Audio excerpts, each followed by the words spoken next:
Good afternoon. I'm David Haynes, the opinions editor at the Milwaukee Journal Sentinel. Welcome to On Politics for Thursday, February 2nd. We're going to hear from Craig Gilbert in Washington, Mary Spicuzza and Dan Bice in studio in Milwaukee, and Jason Stein in Madison. So let's look at the headlines. What do the Trump protests mean for the Democrats? We'll talk to Craig Gilbert about that. Why did Governor Walker have a change of heart on a policy that he changed in 2011? Is Sheriff David Clarke running for Senate? We'll talk to Dan Bice and Mary Spicuzza about that. We'll have winners and losers and your questions. But first, let's go to Craig Gilbert in Washington.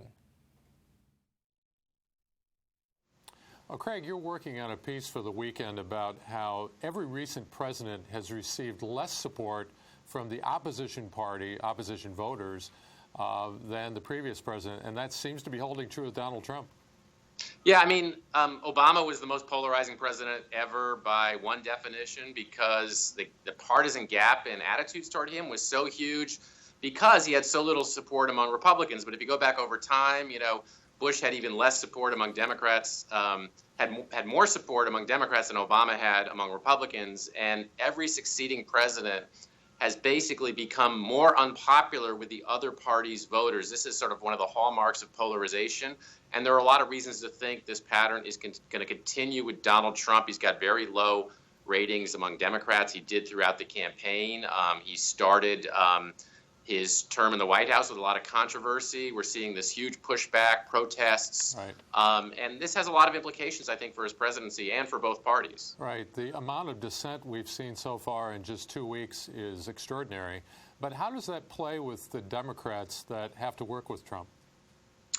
Well, this is the dilemma for Democrats. I mean, there may be some issues where they would, where they can imagine working with him on things like transportation and infrastructure, on some spending items, maybe on trade, because some of them share his skepticism of trade deals. But their own supporters, I mean, their base is so anti-Trump over a whole variety of issues that it's going to make it hard for even those Democrats who want to work with him to do so. It's going to make it difficult potentially for Trump when he's trying to do things that are not kind of in the Republican wheelhouse, that where he maybe has more common ground with Democrats and loses some Republican support in Congress. It's going to be hard for him to get that Democratic support. But Democrats also have to worry about, you know, the reaction to the reaction and whether the protests and whether their pushback in Congress, how that's playing with the rest of the country. Well, and what have you heard about that? The Republicans, there is a pushback from the Republicans now to the pushback from the Democrats. And what has Paul Ryan, for example, said about that?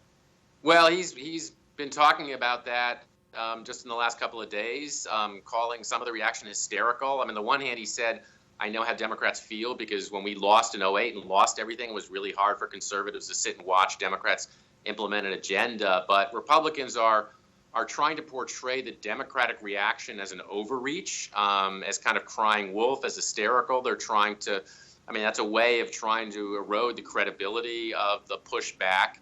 And, you know, it's going to be really interesting to watch in the polling and also just sort of the whole sort of political dynamic of this as to whether, as to how sort of voters in between react. They're going to be whipsawed between all the really kind of lightning rod stuff Trump is doing and the very intense reaction to Trump by his opponents. It's going to remind some people in Wisconsin of what they went through during the Walker years, I think. Right, with Act 10. Now, this will begin to play out with the nomination of Judge Gorsuch, correct?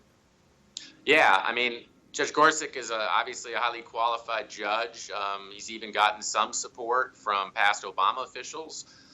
He's a very conservative judge, too, so that's one problem Democrats have. And Democrats also are there's a lot of lingering bitterness over the fact that Republicans refused to take up an Obama nomination to fill this seat for a year because of the pending election. That was kind of a new precedent that Republicans were setting. And there's a certain desire to for payback on the Democratic side. They don't want to make this easy for Republicans because they feel like this seat was rightfully an Obama pick. Right. Well, Craig Gilbert in Washington, thanks so much. Look for Craig's reporting in this weekend's Milwaukee Journal Sentinel. Great.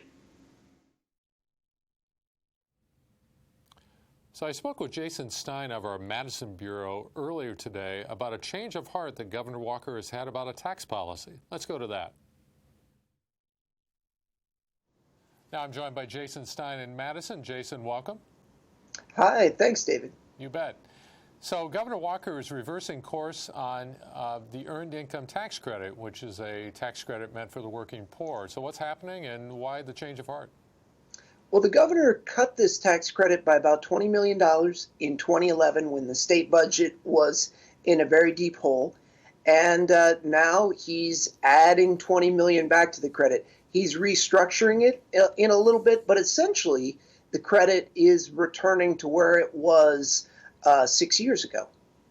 So how much money are we talking about for an individual, let's say? What would this mean for a person who's getting their Earned Income Tax Credit? Well, it's interesting because this marks a return for at least Walker to this policy that was traditionally very conservative policy.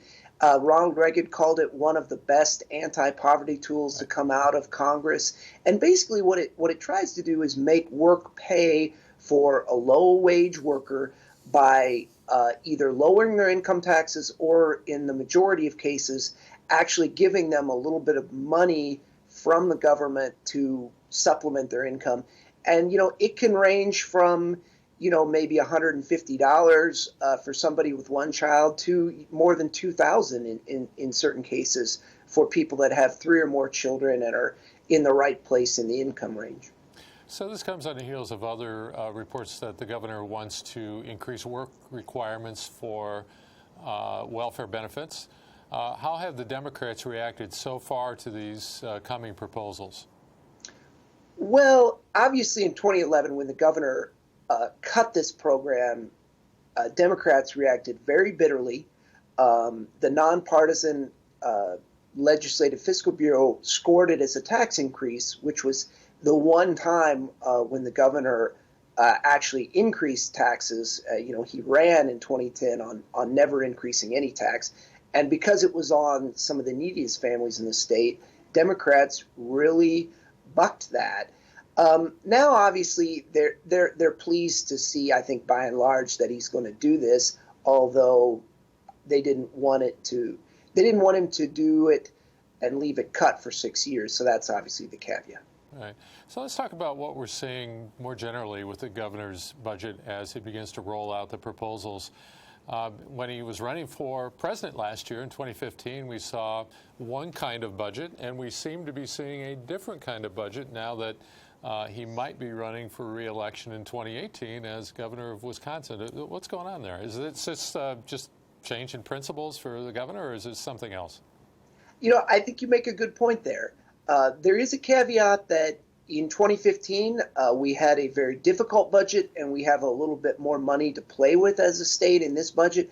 But there's also no doubt about the fact that the 2015 budget was a very austere budget. It was a budget where Republicans, not Democrats, but Republicans in the legislature felt they needed to add more money for local schools.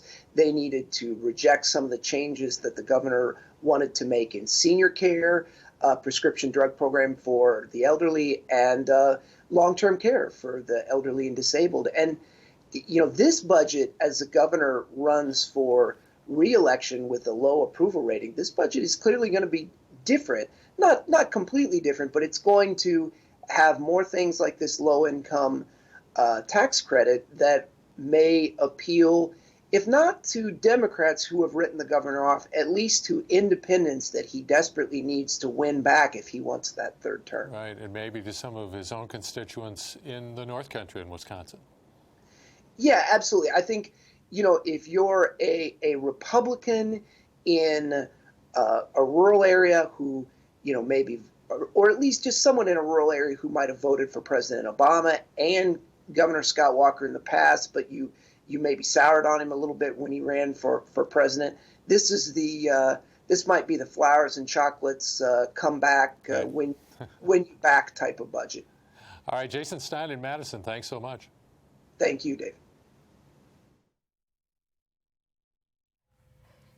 I know I'm back in the Milwaukee studio with Dan Bice, a columnist for the Milwaukee Journal-Sentinel, and Mary Spicuzza, a reporter for the Journal-Sentinel. We want to talk about Sheriff David Clarke. Seems like we want to talk about Sheriff David Clarke a lot. But, he's in the news a lot. He's in the news a lot. But there's a group that is trying to persuade him to run for Senate. So what's going on with that? It's a group, it's 8 people who are all affiliated with Trump, ranging from Dog the Bounty Hunter and his wife to this guy named Jack Daly, who was a fundraiser for the Trump campaign. And they've set up an elaborate website. They registered with the federal government, and they've been, it looks like, raising lots of money and trying to encourage people to get Sheriff Clark to run. And they've used some incendiary language about Tammy Baldwin, who he would be running against, and focusing primarily on the fact that she's lesbian. I think there are 4 or 5 references to that on their website. And she, as most politicians would do, has already started raising money off that. She sent out a fundraiser saying, look, they're already attacking me, and please give me $5 to $10 to help me oppose this effort. Mary, how have Democrats reacted to this entreaty, and how has Baldwin reacted? I think that Democrats are rightfully nervous about the upcoming elections, given what we've seen in Wisconsin with the Republican wave. I think that they know that Republicans are gunning for Tammy Baldwin's seat. It'll be interesting to see who decides to run. Obviously, Sheriff Clark is very popular among conservatives, Fox News crowd. I would say he's really popular out of state. I don't know how popular he is in Milwaukee County. Well, we do know now. Well, yes, not very, apparently. And what's the approval rating? 30%? You just wrote a story about it. His approval rating, according to the PPP poll, is around 31% among all people in Milwaukee County, 13% among Democrats, and it's a little bit weird because he runs as a Democrat here, though everyone knows he's actually a Republican. And Sean Duffy, the congressman from northern Wisconsin, is one of those who's considering a run, it appears to be. His name keeps coming up. Eric Hovde's name has come up. Kevin Nicholson, who's a Marine and businessman, he's likely to run. The question is Sheriff Clark on board with this effort? And he's not said anything so far. He's not indicated anything about this. Apparently he's friends with some of the people doing this, but he's not said yes or no. He's backing this effort. So, I mean, it could be just a group trying to raise money off his name, create a voter list off his name, or, it might actually be earnestly trying to raise money. They doubled down on the attacks on her for being lesbian, saying until she says she's not one, we don't see why we shouldn't be criticizing her for being her sexual orientation is fair game. And isn't she usually called like a radical left-wing lesbian? Isn't extremist, whatever. It's all extremist lesbian, radical lesbian, whatever. So, I mean, let's talk about the sort of dynamic going on here. Donald Trump won the state. First time a Republican has won the state since '84. Which they keep on saying a Republican Trump-controlled state like Wisconsin should not have someone like Tammy Baldwin representing it in the Senate. But could not David Clark, running as sort of a Trump kind of character politically, maybe pull off the same thing? Is that what they're thinking? I'm still wagering that he takes a job in the Trump administration. Right. So I think that's where he's going. Could he? I mean, that's an interesting thing. From what I understand, I was told by a Republican strategist last week that the other candidates thinking about running are taking this into consideration because he would be especially tough in a primary. It would be hard for him to win in a general election, but, as you said, he might be able to do it. But in a primary, he could create all types of havoc, I think.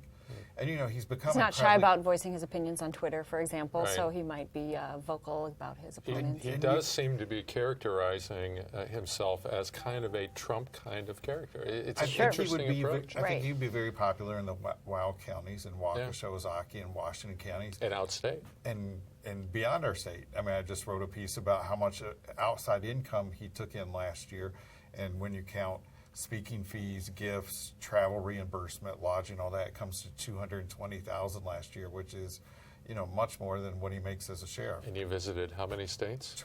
21 states, the District of Columbia, and the Cayman Islands. So he was all over the place. 34, 35 speaking engagements, and he got paid up to $15,000 per speech. He has become incredibly popular. And it's an interesting dynamic as he becomes more popular outside of Wisconsin and outside of Milwaukee County, he becomes less and less popular here. In that poll, they also looked at his support by race, white and black, and he didn't do very well with either group.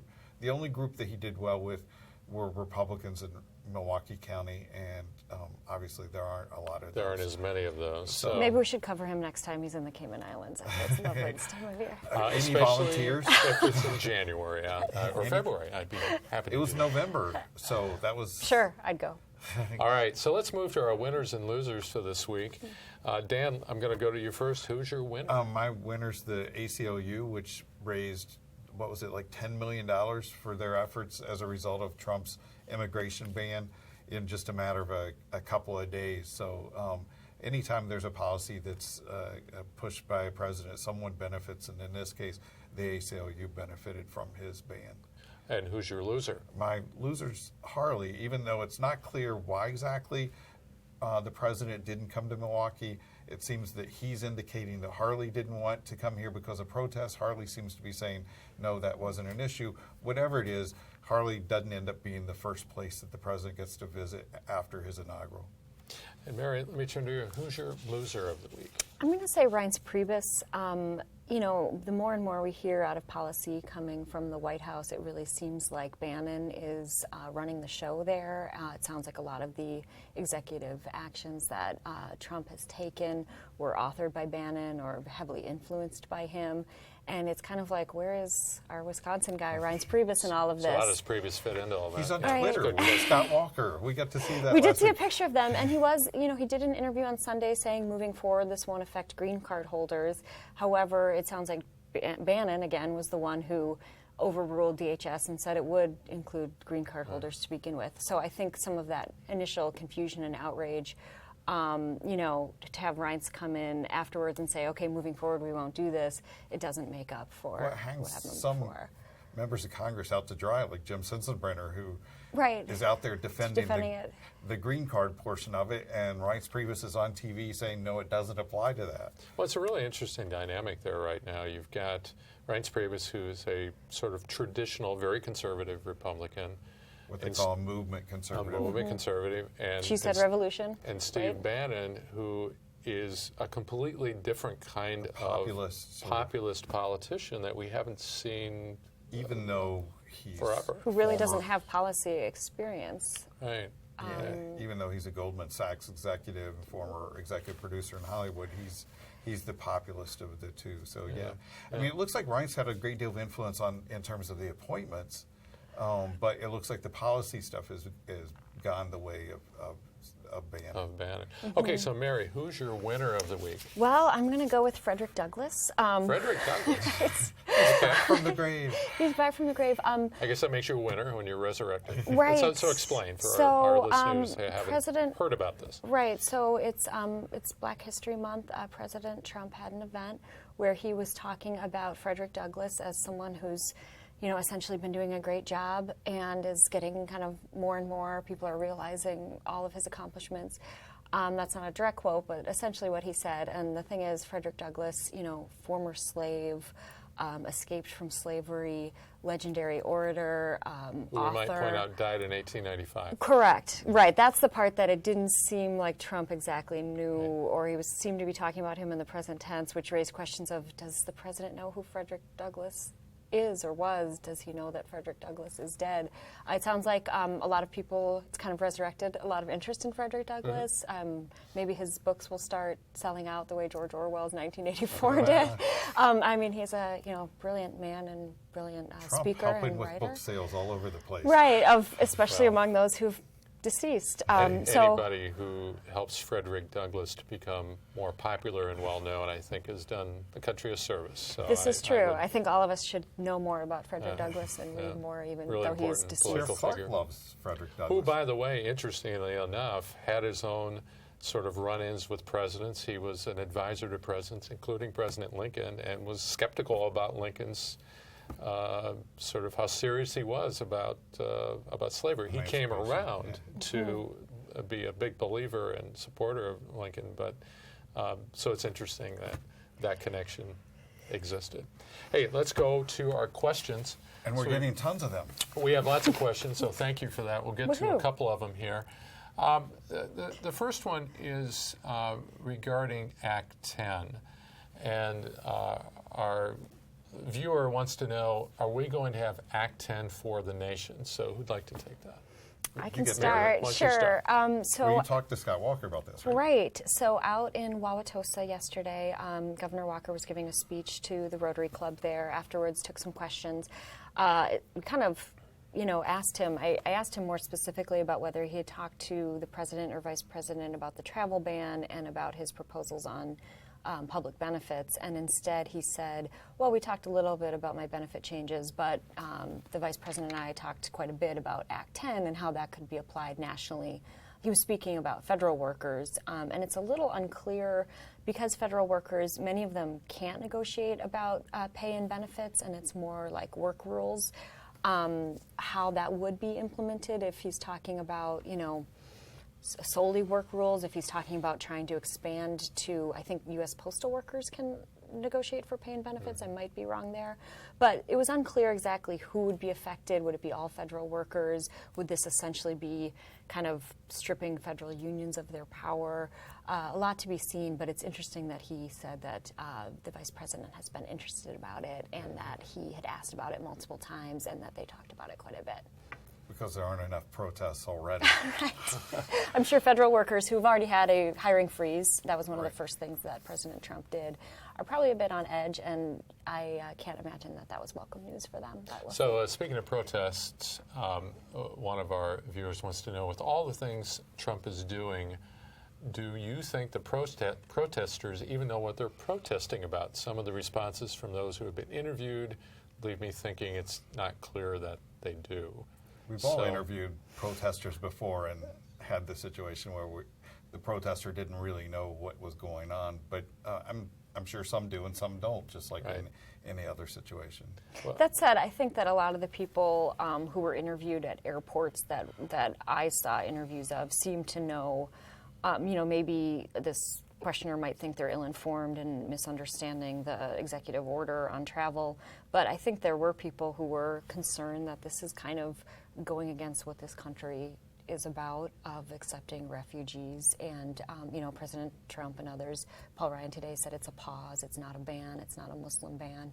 But I do think that a lot of people are concerned about whether this is infringing on religious freedom. It is Muslim-majority countries we're talking about. And Donald Trump's rhetoric during the campaign indicated he would be interested in a Muslim ban. And Rudy Giuliani said over the weekend that Donald Trump came to him and said, how can we legally implement a Muslim ban? So the rhetoric's out there, even though that's not what Well, in fact, Trump himself tweeted after Sean Spicer walked it back that call it whatever you want. Yeah. Oh, because it was a ban or not a ban. Yeah. Right. I think. I think everybody wants the country to be safe. I think the question is, what are people willing to do and is it worth sacrificing religious freedom? Is it worth turning away refugees? And aren't they already being vetted? Were a lot of the All right, questions. time for one more question, and it's about Sheriff Clark. So, Dan, we're going to you get that one. Going to go to you first on this one. So this is my comment on the group trying to get Sheriff Clark to run for Senate. What's wrong about the statement calling Tammy Baldwin a, quote, liberal lesbian extremist? Is she not liberal? Is she not a self-proclaimed lesbian? Does she not believe extremely in her own views? And now let's talk about the opinions of liberals calling President Trump or Sheriff Clark every name in the book. So I think he's saying it's hypocrisy. It's fair game. Fair game. I think the question is, what do you attack? It is okay to call her a liberal because it's on her political voting record, and that's what we're taking into consideration. Her sexuality doesn't seem to have much of an impact on who she is as a member of the Senate. So I think that's the issue that's being raised is, and you can define her as extreme if you want to, and you can have a debate about whether she's extreme or not. I still think this might be an attempt to use this really inflammatory rhetoric to drive up the number of donations for this group, because we're still not sure what the group's going to do with the money that it's raising. So I think that's the issue. All right, we're going to have to leave it there. Thanks to Dan Bice, Mary Spicuzza, Craig Gilbert in Washington, and Jason Stein in Madison. I'm David Haynes with the Milwaukee Journal-Sentinel, and you can join me tomorrow at 11 a.m. for a chat about Democratic politics in Wisconsin. Thanks for being with us.